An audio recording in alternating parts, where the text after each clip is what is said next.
আল্লামা দেলোয়ার হোসেন সাঈদী হুজুরের, আমাদের কোরআনের পাখি, উনার কথা শোনার জন্য পঙ্গপালের মতো মানুষ ছুটে আসে। এমনকি নিজের চোখে দেখেছি, উনার কবরের পাশে যে এক ভক্ত উনার ওয়াজ চালায় দিয়ে কাঁদতেছেন যে আল্লামা, আমাদের কোরআনের পাখি 50টা বছর কোরআনের খেদমত করেছেন, আপনি আজ দুনিয়ায় বেঁচে নাই, কিন্তু আপনার ক্যাসেট এখনো বাজে, আপনার তাফসির এখনো আমরা শুনি, আপনি আমাদের মাঝ থেকে মরেন নাই, আপনি আজীবন আমাদের মাঝে বেঁচে আছেন এবং আপনি থাকবেন। এই জন্য লাস্টে বললাম, দেখা তো হবে না আর এই জীবনে, দেখা হবে জান্নাতে ফুল বাগানে। কথাটা কি খারাপ বলেছি ভাই? আমার বন্ধুগণ, উনার পিতা রাতের বেলায় স্বপ্ন দেখতেছেন, আল্লামা দেলোয়ার হোসেন সাঈদী হুজুরের পিতা রাতের বেলায় তাহাজ্জুদের নামাজ পড়ে একটু ঘুমান, উনিও বড় বুজুর্গান ব্যক্তি ছিলেন, রাতের বেলায় স্বপ্ন দেখতেছেন যে উনার সাঈদী জায় নামাজের পরে বসে কোরআনুল কারীম তেলাওয়াত করতেছেন। সারা বিশ্ব থেকে মানুষ পঙ্গপালের মতো হা করে সারা বিশ্বব্যাপী ভ্রমণ করে বেড়াচ্ছেন, উড়ে বেড়াচ্ছেন আর তেলাওয়াত করতেছেন, এবং উনার তেলাওয়াত শোনার জন্য আকাশের দিকে এরকম তাকায় আছে হা করে। সুবহানাল্লাহ পড়তে ইচ্ছা হয় না? ও মন তুই মরিলে কান্দিবে কয়জন। আজকে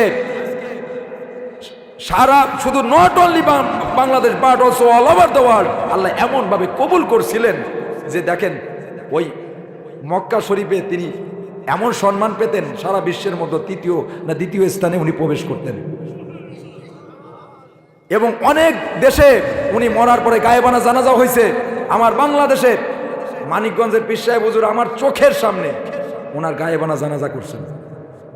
মানিকগঞ্জের পীর সাহেব ডক্টর মঞ্জুর ইসলাম সিদ্দিক ওনার জন্য দোয়া করছেন আমার চোখের সামনে, যে আল্লাহ এরকম একটা রাহাবরকে দুনিয়া থেকে বিদায় নিয়ে গেলেন। এবং উনি বলতেছেন, শোনো, একজন আল্লাহওয়ালা লোক চিনবা কিভাবে?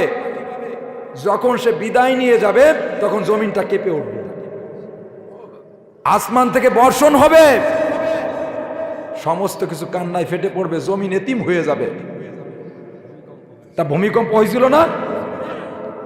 আমার বন্ধুগণ, আপনারা নীলফামারীর মানুষ, আমাকে অত্যন্ত ভালোবাসেন, এখনো ধৈর্যের পরীক্ষা দিচ্ছেন। আমি মেন আলোচনায় যাব, আমি কিছু সময় আলোচনা করে মোনাজাত দিয়ে চলে যাব। থাকবেন তো? থাকবেন তো? থাকবেন কারা কারা? হাত তুলে দেখান তো। নারায়ে তাকবীর। তা এই যে যে জমিনের পরে আজকে যে পঙ্গপালের মতো আপনারা ছুটে এসেছেন, এটা এমনি এমনি হয় নাই। এটা কিন্তু একজন চাষি চাষাবাদ করছে 50টা বছর। কয় বছর? 50টা বছর।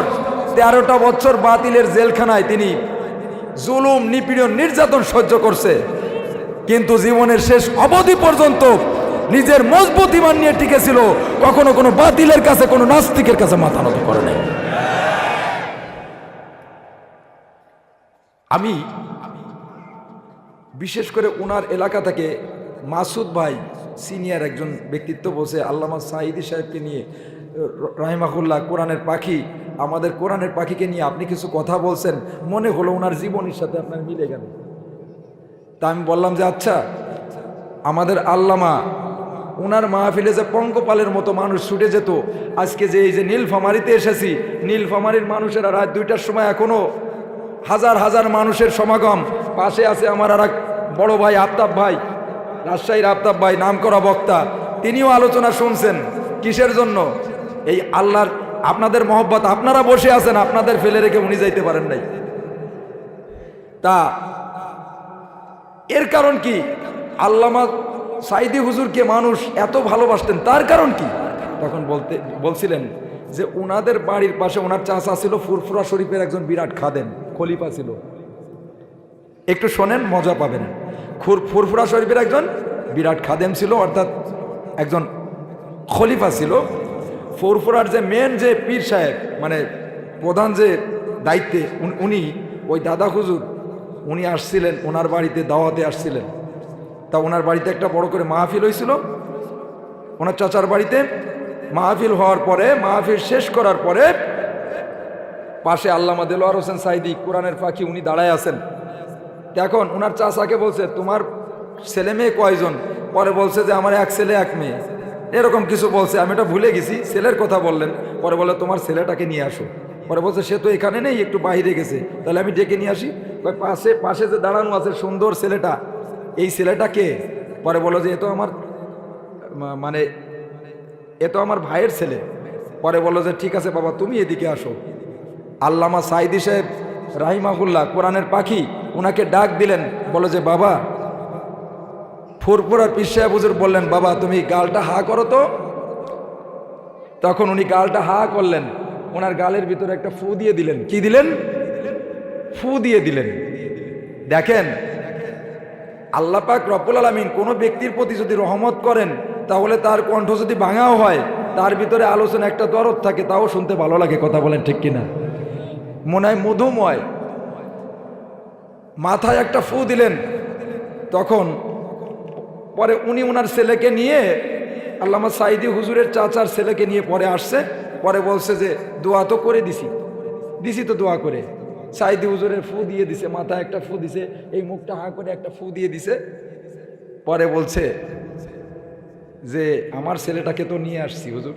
পরে বলছে আচ্ছা ঠিক আছে, আলেম হবে, বড় আলেম হবে। তা তিনি বড় আলেম হয়েছিলেন ঠিকই, কিন্তু বড় বক্তা হতে পারেন নাই। لا تخافوا ولا تحزنوا وأبشروا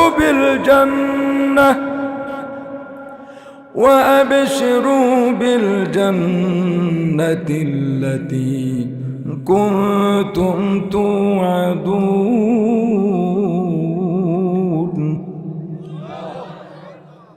আল্লাহ পাক রব্বুল আলামিন বললেন, ইন্না নিশ্চয়ই আল্লাযী যারা কলু বলবে রব্বুনাল্লাহ, আমার রব আল্লাহ, যারা বলবে আমার রব আল্লাহ, এবং সুম্মাস্তাকামু, অতঃপর তার উপরে টিকে থাকবে। যদি বান্দা দুইটা কাজ করতে পারে,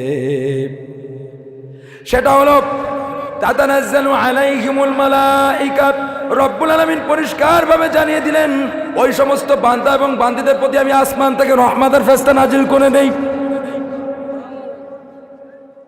আসমান থেকে রহমতের ফেরেশতা নাজিল হয়ে যাবে। তাফসীর ইবনে কাসিরের মধ্যে তিনটা সময়ের উল্লেখ রয়েছে। আসতে বলবে না কয়টার সময়? তিনটা সময়ের উল্লেখ রয়েছে। যখন বান্দা দুনিয়া থেকে বিদায় হয়ে যাবে, যখন বান্দার দুনিয়ার জিন্দেগিটা মাইনাস হয়ে যাবে, যখন বান্দার সামনে মালাকুল মউত এসে ভীষণ ভয়ঙ্কর চেহারা নিয়ে যখন হাজির হয়ে যাবে। আপনাদের কষ্ট হচ্ছে? একটু সময় দেন। তখন মালাকুল মউতকে দেখে বান্দা ভীষণ ভয় পেয়ে যাবে। তখন আল্লাহ পাক রব্বুল আলামিনের পক্ষ থেকে ওই সমস্ত বান্দা এবং বান্দীদের প্রতি রহমতের ফেরেশতা নাজিল হয়ে বলবে,